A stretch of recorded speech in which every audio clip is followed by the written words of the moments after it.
Historia de la filosofía, por Nicolás Abagnano, volumen 2, 200, parte quinta.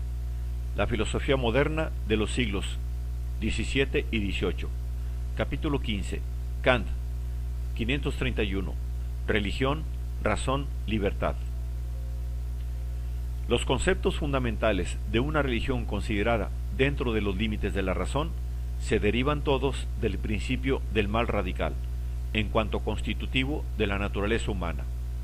En efecto, estos conceptos no expresan otra cosa que las condiciones que hacen posible al hombre combatir con éxito el principio del mal que hay en él.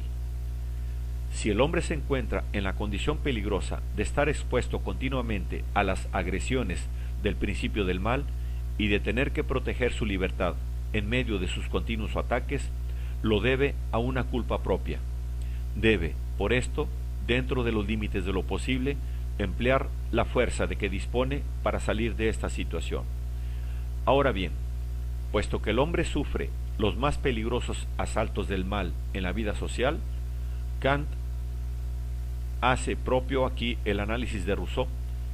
El triunfo del bien solo es posible y hacedero en una sociedad gobernada por las leyes de la virtud y que tenga en estas leyes su único fin. Evidentemente no es esta una sociedad jurídico-civil, sino una sociedad ético-civil, y mejor una república moral.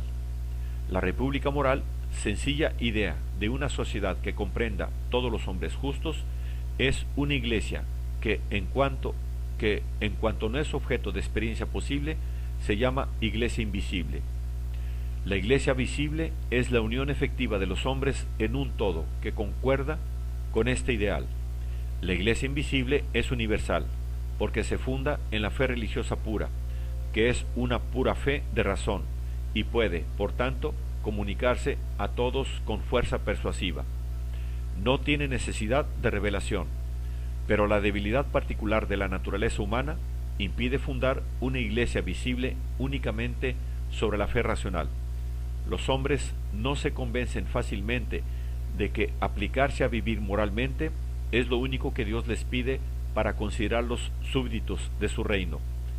No saben concebir su obligación más que en la forma de un culto que es necesario tributar a Dios, culto en el cual no se trata del valor moral de las acciones, sino más bien de su cumplimiento en servicio de Dios y para hacerse aceptables a Él, aunque se trate de acciones moralmente indiferentes. Se hace así necesario admitir que Dios ha establecido otras leyes, además de las que son puramente morales, las cuales resuenan claramente en el corazón del hombre. Y puesto que estas leyes no pueden ser conocidas por la pura razón, se requiere una revelación que, en cuanto hecha a alguno privadamente o anunciada públicamente para ser difundida por tradición, es siempre una creencia histórica y no una pura creencia de razón. La fe revelada presupone, sin embargo, la fe racional pura y debe fundarse sobre la misma. La fe eclesiástica, dice Kant, como fe histórica, empieza por causa de la fe en la revelación, pero puesto que ésta es solamente el vehículo de la fe religiosa pura, que es el fin auténtico, es menester que lo que en esta última, como creencia práctica, es la condición, la máxima de la acción, constituya el punto de partida, y que la máxima de la ciencia o de la creencia especulativa actúe solamente como confirmación y coronamiento suyo. En otras palabras, el criterio y la guía de toda religión histórica es la fe racional pura, o sea, obrar moralmente en sus condiciones. Esta sola constituye la religión natural. Además, sólo ella es una fe libremente adoptada por todos, mientras que la religión revelada supone una fe impuesta. Quien admite solamente la religión natural es un racionalista, pero el racionalista debe, en virtud de su mismo nombre, encerrarse en los límites de las posibilidades humanas. Por consiguiente, debe evitar el naturalismo, que excluye sin más la realidad de lo suprasensible, y no discutir dogmáticamente la posibilidad intrínseca de una revelación cualquiera, racionalismo puro. Supuesto esto, Kant afirma que considerar la fe reglamentada, que en todo caso está restringida a un solo pueblo y no puede valer como religión universal, como esencial a todo culto divino y hacer de ella la condición suprema de la complacencia de Dios en el hombre, es una locura religiosa que da lugar a un falso culto, esto es, a una manera de adorar a la divinidad directamente, contraria al verdadero culto divino. Excepto una buena conducta, todo lo que los hombres creen que pueden hacer para tener a Dios propicio es una pura ilusión religiosa y un falso culto. La ilusión de poder, con actos de culto, trabajar para su propia justificación delante de Dios, es superstición religiosa.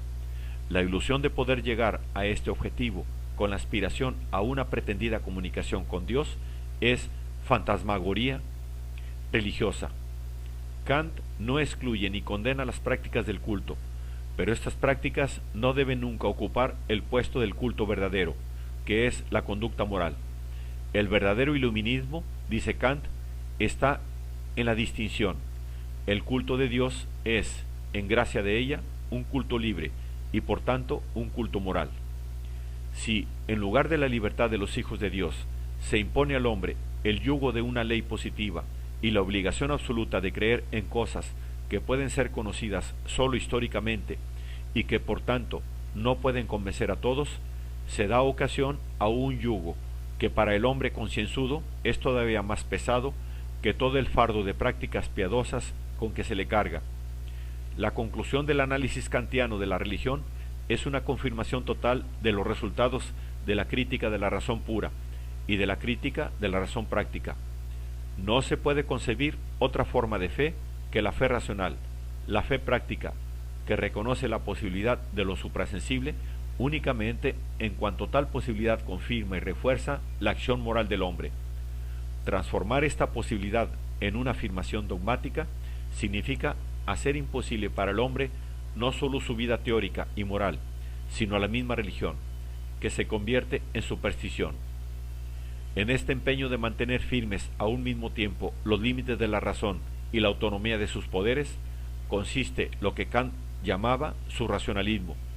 Los escritos de sus últimos años van dirigidos en gran parte contra las tentativas de evasión de la razón que venían efectuando los escritores y filósofos contemporáneos para escapar de los límites de la razón misma y para alcanzar un dominio en el que fuese posible conocer con certeza lo que es negado a la razón.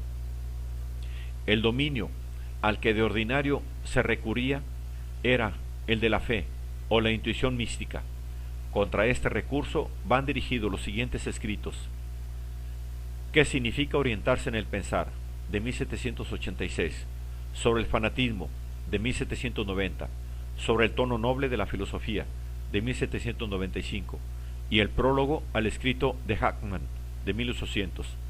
El principal de estos escritos, que es el de orientarse en el pensamiento, con el que Kant, al intervenir en la polémica entre Mendelssohn y Jacobi, reivindica para la razón una vez más la función de guía única del hombre en la filosofía y en la vida. Mendelssohn y Jacobi discutían entre sí, pero estaban de acuerdo, como veremos más adelante, en atribuir a la fe lo que se niega a la razón, o sea, la capacidad de un contacto directo y ciertísimo con la realidad, y sobre todo con la realidad suprema, con Dios.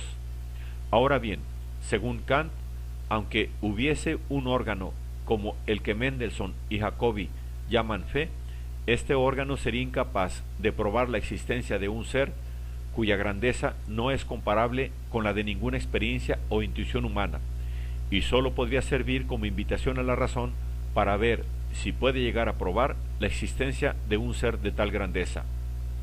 Por lo cual, en último análisis, sólo la razón se mantiene como árbitro de la noción de Dios y de la convicción de su existencia.